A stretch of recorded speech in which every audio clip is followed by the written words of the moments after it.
Your Excellencies, we must examine why 10 years after Rio, the poor remain very much with us, poorer and far more exposed and vulnerable than ever before. Our children suffer from malnutrition, hunger and diseases, compounded now by the deadly HIV/AIDS pandemic. The betrayal of the collective agenda we set ourselves at Rio is a compelling manifestation of bad global governance, lack of real political will by the North, and a total absence of a just rule of law in international affairs. They would want the poor should be able to use their sovereignty to fight poverty and preserve their heritage in their corner of the earth without interference. That is why we in Zimbabwe understand only too well that sustainable development is not possible without agrarian reforms that acknowledge in our case that land comes first before all else, and that all else grows from and off the land. This is the one asset that not only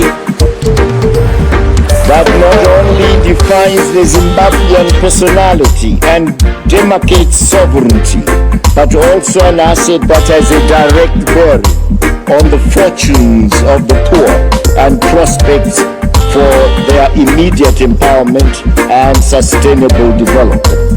Indeed, ours is an agrarian economy, an imperative that renders the issue of access to land paramount. In our situation, Mr. President, this fundamental question has pitted the black majority, who are the right holders and therefore primary stakeholders to our land, against an obdurate and internationally well-connected racial minority, largely of British descent, and brought in and sustained by British colonialism, now being supported and manipulated by the Blair government. Let no one who is negative want to spoil what we are doing for ourselves in order to unite Africa. We belong to this continent. We don't mind having and bearing sanctions banning us from Europe.